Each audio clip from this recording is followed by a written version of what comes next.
my jokes were bad. 다크나이트의 조커는 픽션 빌런계에서 가히 신화적인 존재입니다. 압도적인 비주얼과 카리스마, 종잡을 수 없는 사악함까지 혼돈의 사도, 광기의 현신이라는 세간의 평가가 전혀 아깝지 않은 캐릭터죠. 아마 많은 분들도 이 관점에 동의하실 겁니다. 그런데 만약 아니라면 어떨까요? 조커가 사실 혼돈의 화신도 뭣도 아닌 생각보다 훨씬 단순하고 비겁한 별것 없는 악당이라면? 그러니까 그냥 한갓 찌질이일 뿐이라면? 그래서 오늘은 제가 어째서 이런 관점의 해석을 하였는지 이야기해보고자 합니다. 그럼 바로 시작하겠습니다. 드윌리 리뷰 세상 다크나이트 조커 편입니다.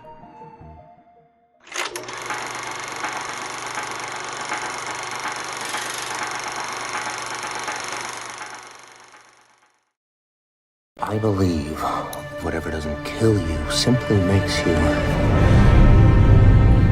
stranger. 작중 조커의 행적은 크게 4가지의 선택을 제시하는 것으로 요약할 수 있습니다.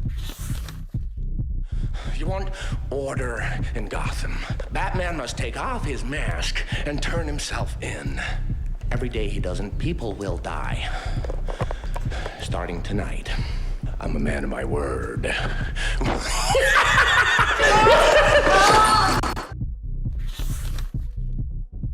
Your friend, the district attorney, or his blushing bride to be. Don't worry, I'm gonna tell you where they are. Both of them. And that's the point. You'll have to choose. I don't want Mr. Reese spoiling everything, but why should I have all the fun? If Coleman Reese isn't dead in 60 minutes, then I blow up a hospital. Tonight you're all gonna be a part of a social experiment. At midnight, I blow you all up. If, however, one of you presses the button, I'll let that boat live. Harvey Dent's most wanted scumbag collection, or the sweet and innocent civilians. You choose. 그리고 이런 짓을 하는 이유는 배트맨이 조커를 신문하는 장면에서 찾아볼 수 있죠. You see, their morals, their code. It's a bad joke. They're only as good as the world allows them to be. When the chips are down, these civilized people, they'll eat each other. The only sensible way to live in this world is without rules. And tonight you're gonna break your one rule. 조커는 이렇게 인간의 본성은 추악하고 세상을 제대로 살려면 규칙 따위 내다버려야 한다는 신념을 가지고 있습니다. 그런데 이렇게 행적과 신념을 정리해놓고 보면 조커의 논리적 약점들이 드러나기 시작합니다. 하나씩 살펴보시죠.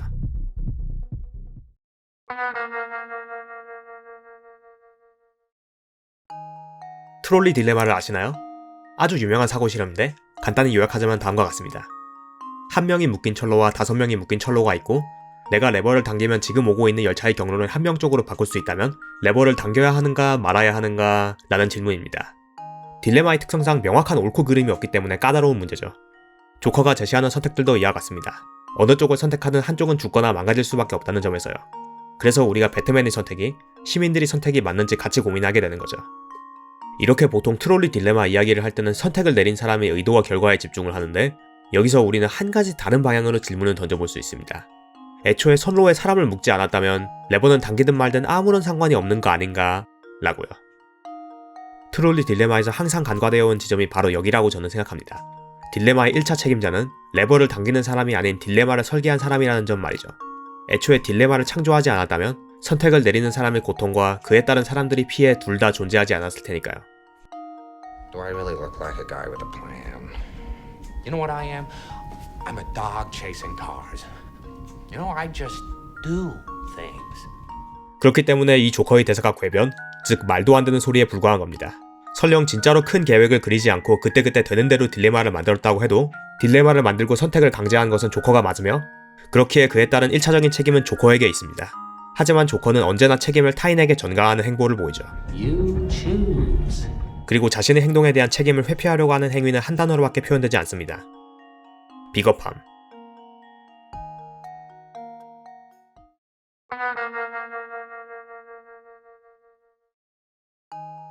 조커는 작중에서 규칙이라는 것에 반복해서 질문을 던집니다. 배트맨에게는 더 많은 피해를 막기 위해서라면 자신을 죽여도 되지 않겠느냐는 질문을, 하비 덴트에게는 실패한 정의 대신 운이라는 걸 써봐도 되지 않겠느냐는 질문을, 시민들에게는 살기 위해서 죄수들이 담배를 희생시킬 수도 있지 않겠느냐는 질문을 하죠.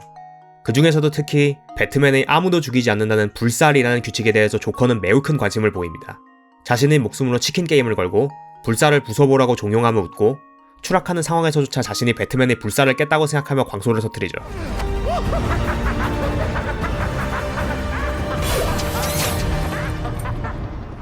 그 이유는 이 대사에서도 드러나다시피 조커는 규칙 따위 믿지 않기 때문입니다. The only sensible way to live in this world is without rules. 규칙 따위 환상일 뿐이고 그러니 너희들도 거짓된 규칙 따위 내다버리고 혼돈을 받아들이라는 이야기를 하고 있는 거죠. 그런데 잘 생각해보면 뭔가 좀 이상합니다. 규칙은 없다고 선언을 한다고요? 이러면 규칙은 없다 자체가 하나의 규칙이 되어버렸는데? 제가 생각하는 조커의 논리의 취약점이 바로 여기입니다. 규칙은 없다조차 규칙이기에 따르지 않아야 한다는 자기 모순이 일어나버린다는 점 말입니다. 규칙은 없다를 따르려면 규칙은 없다 자체도 규칙이므로 따르지 않아야 하니 규칙을 따라야 하는데 규칙을 따르면 규칙은 없다를 따르는 것에 위배되니 따르지 말아야 하고 그렇다고 다시 규칙은 없다를 따르면 이것도 규칙이므로 규칙을 따라야 하고 왔다 갔다 무한히 진동하는 형태가 되어버립니다. 규칙은 없다를 따르는 이상 어느 한쪽을 행동 원칙으로 삼는 건 논리적으로 불가능해진다는 거죠. 하지만 조커는 누구보다 열심히 집요하게 타인의 규칙을 파괴하는 것에 집착합니다. 앞서 말했듯이 진정으로 규칙은 없다를 규칙으로 삼았다면 배트맨이 불사를 지키든 하비덴트가 정의를 지키든 신경 쓸 수 없을 텐데도요. 그러니까 조커는 현명한 사상가가 아닙니다. 규칙은 없다라는 규칙의 모순도 이해 못한 채 휘두르고 있을 뿐인 조커가 부수고 싶어하는 규칙을 노예들과 다를 바 없는 생각 짧은 인물인 거죠.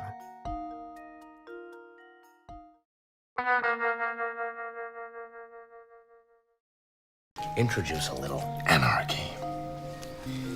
Upset the established order, and everything becomes chaos. I'm an agent of chaos. 이렇듯 조커는 자신이 혼돈의 사도라고 자칭합니다. 하지만 혼돈이라면 마땅히 있어야 할 무언가가 조커의 행동에선 전혀 보이지 않죠. 무작위성 말입니다. 조커의 모든 행동은 세상에 규칙 따위 없다는 메시지를 전파하는 방향으로 정렬되어 있습니다. It's not about money. It's about sending a message. Everything burns. 판사와 경찰청장의 암살, 하비덴트를 노린 추격전, 레이첼과 하비의 납치, 유치장 탈출까지도요. 그리고 마지막에는 시민들과 죄수들에게 선택을 강요하며 원초적 혼돈 위에 씌워진 위선적인 규칙을 직접 벗겨내라고 종용합니다.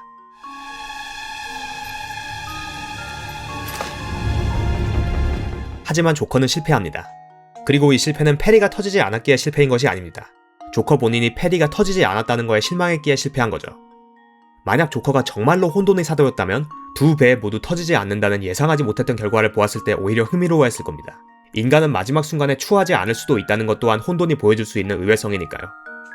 하지만 조커는 실망했고 분노했습니다. Can't rely on anyone these days. You gotta do everything yourself, don't we? 자신은 배가 폭발하리라 믿었기 때문이죠.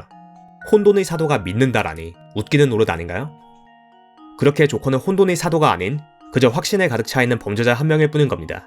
자신을 혼돈의 사도라 칭하면서 혼돈이 자신의 메시지를 증명해주리라 믿은 모순적인 범죄자 말입니다. 그러면 이제 정리해봅시다. 조커는 작중에서 수많은 이들이 생명을 앗아갔기에 부정할 수 없는 악인입니다. 그리고 딜레마를 설계하고 피해자들에게 책임을 전가했기에 비겁했으며 규칙은 없다라는 규칙에 스스로 갇혀버렸기에 생각이 짧았고 혼돈이 사도라면서 확신에 빠져있는 모순적인 인간이기도 합니다. 악하고 비겁하고 생각 짧고 모순적인 사람. 이런 인물에 대해 제가 내릴 수 있는 평가는 단 하나였습니다. 찌질이. 이렇게 드윌리 리뷰 세상 다크나이트 조커 편을 마치겠습니다. 어떠셨나요? 저랑 생각이 겹치셨나요? 반박하고 싶은 게 생기셨나요? 아니면 더 이야기해보고 싶으신 부분이 있으신가요? 무엇이 되었건 댓글로 같이 이야기해보면 재미있을 것 같네요. 또 만약에 제가 리뷰했으면 좋겠다 생각하시는 영화가 있으시다면 추천해주시면 감사하겠습니다. 언젠가는 리뷰하게 될 수도 있을 테니까요. 그러면 다음 영상으로 찾아뵙도록 하겠습니다. 좋은 하루 되세요.